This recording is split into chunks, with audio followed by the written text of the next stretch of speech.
ಗಟ್ಟಿಯಾಗಿ ಇದ್ದಾರೆ ಸಿದ್ದರಾಮಯ್ಯನವರು. ಯಾರೇನೇ ಹೇಳಿದ್ರು ಅಂತಿಮವಾದ ಕುತೂಹಲ ಇರೋದು ಮಗನ ಹೇಳಿಕೆ ಬಗ್ಗೆ ತಂದೆ ಏನಂತಾರೆ ಅಂತ. ಡಾಕ್ಟರ್ ಯತೀಂದ್ರ ಹೇಳಿಕೆಯ ಬಗ್ಗೆ ಮುಖ್ಯಮಂತ್ರಿ ಸಿದ್ದರಾಮಯ್ಯನವರು ಏನಂತಾರೆ. ಇವತ್ತು ಬೇರೆ ಏನೋ ವಿಷಯಕ್ಕೆ ಸಹಕಾರ ಸಪ್ತಾಹ ಮಾಡುವ ಬಗ್ಗೆ ಒಂದು ಸಭೆ ಆಯಿತು. ಅದರ ಬಗ್ಗೆ ಮಾತಾಡ್ತಾ ಇದ್ದರು ಮುಖ್ಯಮಂತ್ರಿಗಳು. ಪತ್ರಕರ್ತರು ಏನೇ ಇದ್ದರು ಪೊಲಿಟಿಕಲ್ ಪ್ರಶ್ನೆ ಒಂದನ್ನು ಕೇಳಿದ್ರು. ಅದಕ್ಕೆ ನಾನು ಸ್ವತಃ ಮಾತಾಡಿದೆ ಅಂದರು ಅವರು. ಯತೀಂದ್ರ ಹತ್ರ ಮಾತಾಡಿ ಏನಪ್ಪ ಹೇಳಿದೆ, ಹಂಗ್ಯಾಕೆ ಹೇಳಿದೆ ಅಂತ ಕೇಳಿದೆ ನಾನು ಅಂತ. ಯತೀಂದ್ರ ಅವರು ಅಪ್ಪ ಕೇಳಿದಾಗ ಹೇಳಿದ್ರಂತೆ, ಇಲ್ಲ ನಾನು ಸೈದ್ಧಾಂತಿಕ ನಾಯಕತ್ವದ ಬಗ್ಗೆ ಮಾತಾಡಿದೆ, ಮುಖ್ಯಮಂತ್ರಿ ಸ್ಥಾನದ ಬಗ್ಗೆ ಎಲ್ಲ ಮಾತಾಡಿಲ್ಲ ನಾನು ಅಂದ್ರಂತೆ. ಅದು ಹೇಳ್ತಾರೆ, ನೀವು ಏನೋ ಕೇಳಿರ್ತೀರಿ ಅವ್ರು ಹೇಳಿರ್ತಾರೆ ಅಂತ. ಪತ್ರಕರ್ತರ ಪ್ರಶ್ನೆ ಕೇಳಿ ಯತೀಂದ್ರ ಅವರು ಉತ್ತರ ಕೊಟ್ಟಿದ್ದಲ್ಲ ಇದು. ಪತ್ರಕರ್ತರು ಪ್ರಶ್ನೆ ಕೇಳಿದ್ದಕ್ಕೆ ಯತೀಂದ್ರ ಅವರು ಕೊಟ್ಟ ಉತ್ತರ ಅಲ್ಲ, ನನ್ನ ತಂದೆ ರಾಜಕೀಯದ ಸಂಧ್ಯಾಕಾಲದಲ್ಲಿದ್ದಾರೆ, ರಾಜಕೀಯದ ಕೊನೆಯ ಘಟ್ಟದಲ್ಲಿದ್ದಾರೆ ಅಂತ. ಅದು ವೇದಿಕೆಯ ಭಾಷಣದಲ್ಲಿ ಅವ್ರು ಹೇಳಿದ್ದು. ಪ್ರಶ್ನೆ ಇರಲಿಲ್ಲ ಅಲ್ಲಿ. ಇದಕ್ಕೆ ಉತ್ತರ ಹೌದು ಅಲ್ವೋ ನೀವು ಹೇಳಬೇಕಷ್ಟೆ. ಅದರ ಜೊತೆಗೆ ನೋಡಿ, KN ರಾಜಣ್ಣ ಅವರು ಸಂಪೂರ್ಣ ಸಹಮತಿ ಯತೀಂದ್ರ ಸ್ಟೇಟ್ಮೆಂಟಿಗೆ, ಸಂಪೂರ್ಣ ಸಹಮತಿ. ಹೌದು, ಸಿದ್ದರಾಮಯ್ಯನವ್ರ ನಂತರ ಸತೀಶ್ ಜಾರಕಿಹೊಳಿ CM ಆಗಬೇಕು ಅಂತ. ನಿನ್ನೆ ಇವರು ಮಗ ಮಾತಾಡಿದರು, ಸತೀಶ್ ಜಾರಕಿಹೊಳಿ CM ಆದರೆ ನಮಗೆ ಸಂತೋಷ ಅಂದಿದ್ರು ಅವರು. ಕೇಳಿಸ್ಕೊಳ್ಳಿದ್ದು ಒಂದ್ಸಲ.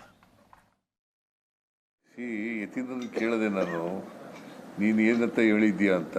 ಅದು ಹೇಳಿದಾಗ ಯತೀಂದ್ರ ಹೇಳಿದ್ದು ಸೈದ್ಧಾಂತಿಕವಾಗಿ ಮಾತ್ರ ಮಾತಾಡಿದ್ದೀನಿ, ತೀವ್ರ ಮುಂದೆ ಮುಖ್ಯಮಂತ್ರಿ ಆಗಬೇಕು ಅಂತ ಹೇಳಿಲ್ಲ ಅಂತ ಹೇಳಿ. ಈಗ ನೀವು ಸುಮ್ಮನೆ ಇರೋದಿಲ್ವಲ್ಲ, ಹಿಂಗೆ ಕೇಳ್ತಿರಲ್ಲ. ಈಗ ಬೇಡ ಅಂದ್ರು ಈಗ ಕೇಳ್ತಿರಲ್ಲ, ಹಂಗೆ ಕೇಳಿದಿರಿ. ಯಾರೋ ಪ್ರಶ್ನೆಗಳು ಕೇಳಿದಿರಿ.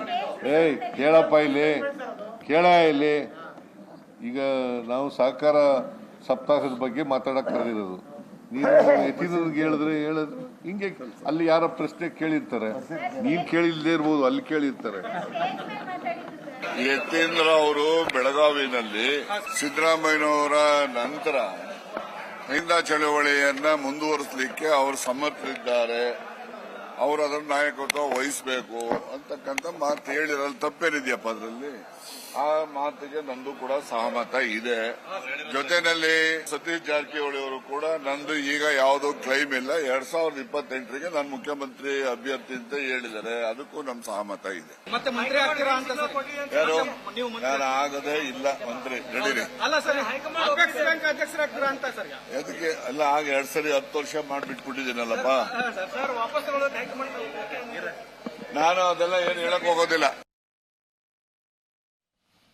ಒಟ್ಟಿನಲ್ಲಿ ಮುಂದಿನ ತಿಂಗಳು, ಅದರ ಮುಂದಿನ ತಿಂಗಳು ಅಥವಾ ಅದರ ಮುಂದಿನ ತಿಂಗಳು ರಾಜ್ಯ ರಾಜಕಾರಣದಲ್ಲಿ ಏನೋ ಒಂದು ನಡೆಯುತ್ತೆ ಅಂತ ಬೇರೆಯವ್ರಿಗೆ ಬಿಡಿ ಕಾಂಗ್ರೆಸ್ನವ್ರಿಗೆ ಕನ್ಫರ್ಮ್ ಆದಂಗಿದೆ.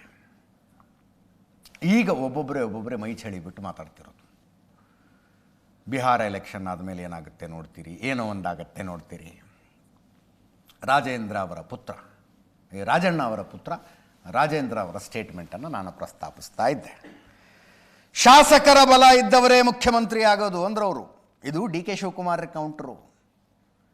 DK ಶಿವಕುಮಾರ್ ಅವರು ನಮ್ಮ ಸ್ಟುಡಿಯೋದಲ್ಲಿ ಕೂತ್ಕೊಂಡು ಹೇಳಿದ್ರಲ್ಲ, ಶಾಸಕರು ಯಾರ ಕಡೆ ಎಷ್ಟಿದ್ದಾರೆ ಅನ್ನೋದು ಮುಖ್ಯ ಅಲ್ಲ, ಹೈಕಮಾಂಡ್ ತೀರ್ಮಾನ ಮುಖ್ಯ ಅಂತ ಹೇಳಿದ್ರಲ್ಲ. ಅದಕ್ಕೆ ರಾಜೇಂದ್ರ ಅವರು ಹೇಳ್ತಾ ಇದ್ದಾರೆ, ಶಾಸಕರ ಬಲ ಇದ್ದವರೇ ಮುಖ್ಯಮಂತ್ರಿ ಆಗೋದು.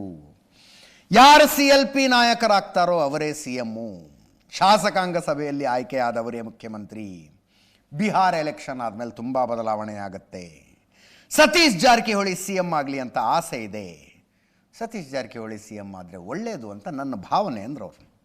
ಹಾಗೆ ಬೇಳೂರು ಗೋಪಾಲಕೃಷ್ಣ ಅವರು ಮಾತಾಡಿದ್ದಾರೆ. ಯತೀಂದ್ರ ಮುಖ್ಯಮಂತ್ರಿಯ ಮಗ ಇರಬಹುದು, ಯಾರೇ ಇರಬಹುದು. ಹೈಕಮಾಂಡ್ ನಾಯಕರು ಯತೀಂದ್ರಾಗ ನೋಟಿಸ್ ಕೊಡಬಹುದು. ರಾಜ್ಯ ಮತ್ತು ರಾಷ್ಟ್ರೀಯ ನಾಯಕರು ಪ್ರಶ್ನೆ ಮಾಡಬೇಕು ಅವರನ್ನು ಅಂತ. ಕುಣಿಗಲ್ ರಂಗನಾಥ್ ಅವ್ರದ್ದು ಸ್ಟೇಟ್ಮೆಂಟ್ ಇದೆ. ಒಂದಲ್ಲ ಒಂದು ದಿನ DK ಶಿವಕುಮಾರ್ CM ಆಗಬೇಕು ಅಂತ ಹೇಳಿದ್ದೀನಿ, ಹೈಕಮಾಂಡ್ ತೀರ್ಮಾನ ಮಾಡುತ್ತೆ ಅಂತ ಹೇಳಿದ್ದೀನಿ ಅಷ್ಟೇ ನಾನು ಅಂತ. ಕೇಳಿಸ್ಕೊಳ್ಳಿ.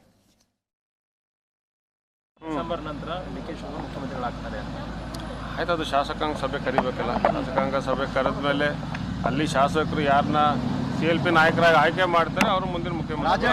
ಹೇಳಿದಂತ ನವೆಂಬರ್ ಕ್ರಾಂತಿ ಯಾರು ಎಲೆಕ್ಷನ್ ಆದ್ಮೇಲೆ ಬಹಳ ಬದಲಾವಣೆ ಆಗುತ್ತೆ. ಅಲ್ಲ, ನಮಗೂ ಎಲ್ಲ ಒಂದ್ ಕಡೆ ಆಸೆ ಇದೆಲ್ಲ, ಸತೀಶ್ ಜಾರಕಿಹೊಳಿ ಅವರು ಮುಖ್ಯಮಂತ್ರಿ ಆಗ್ಲಿ ಮುಂದಿನ ದಿನದಲ್ಲಿ ಅನ್ನೋವಂಥದ್ದು ನಮಗೂ ಆಸೆ ಇದೆ. ಸೊ ಅವ್ರ ರೀತಿ ಆದ್ರೆ ಬಹಳ ಒಳ್ಳೇದು ಅನ್ನೋ ಒಂದು ಭಾವನೆ ನಮ್ಮಲ್ಲಿ. ಇವರು ಮೊನ್ನೆ ಸಭೆಯಲ್ಲಿ ಹೋಗಿ ಹೇಳಿದ್ದಾರೆ. ಇದನ್ನ ರಾಜ್ಯದ ನಾಯಕರು, ರಾಷ್ಟ್ರೀಯ ನಾಯಕರು ಅವರೇ ಕೇಳಬೇಕು. ಹೇಳಿಕೆ ಕೊಟ್ಟ ಮೇಲೆ ಹೊಸ ಸಂಚಲನ ಮೂಡಿದೆ. ಅದು ರಾಜ್ಯದ ಮುಖ್ಯಮಂತ್ರಿಗಳ ಮಗನಾಗಿ ಇರೋದ್ರಿಂದ ಈ ಹೇಳಿಕೆ ಸ್ವಲ್ಪ ಸ್ಟ್ರಾಂಗ್ ಆದಂಗೆ ಕಾಣ್ತಾ ಇದೆ. ಹಾಗೇನಾದ್ರು ಮಾತಾಡಿದ್ದಿದ್ರೆ ವರಿಷ್ಠರು ನೋಟಿಸ್ ಕೊಡುವಂಥದ್ದು ಏನೋ ಇದೆ, ಹಿಂದೆಲ್ಲ ಮಾಡಿದ್ದಾರೆ, ಕೆಲವರಿಗೆಲ್ಲ ನೋಟಿಸ್ ಕೊಟ್ಟಂಗೆ ಅವರಿಗೂ ಕೊಡ್ಬೋದು. ಇದಕ್ಕೆ ಯಾವುದೇ ಕ್ರಾಂತಿ ಇಲ್ಲ. ನೀವು ಕ್ರಾಂತಿ ಗೀಂತಿ ಯಾವ ಸಬ್ಜೆಕ್ಟ್ ಈಗ ನಡೀತಾ ಇಲ್ಲ ನಮ್ಮ ಪಕ್ಷದಲ್ಲಿ.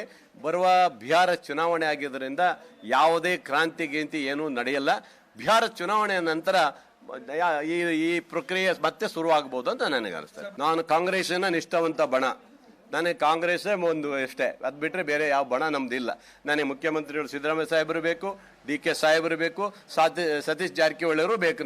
ನಮಗೆಲ್ಲರೂ ನಮ್ಮ ಲೀಡ್ರೇ. ಪಕ್ಷದ ಅಧ್ಯಕ್ಷರಾಗಿ DK ಶಿವಕುಮಾರ್ ಸಾಹೇಬರು ಎಲ್ಲರನ್ನೂ ತೆಗೆದುಕೊಂಡು ಹೋಗುವಂಥ ಒಂದು ಜವಾಬ್ದಾರಿಯಲ್ಲಿ ಮಾಡ್ತಾ ಇರೋಂಥದ್ದು ನಾವೆಲ್ಲ ನೋಡ್ತಾ ಇದ್ದೀವಿ.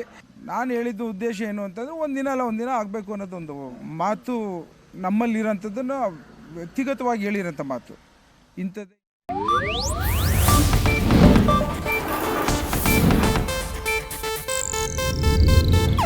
ಇದು ಏಷ್ಯಾನೆಟ್ ನ್ಯೂಸ್ ನೆಟ್ವರ್ಕ್ ಪ್ರಸ್ತುತಿ.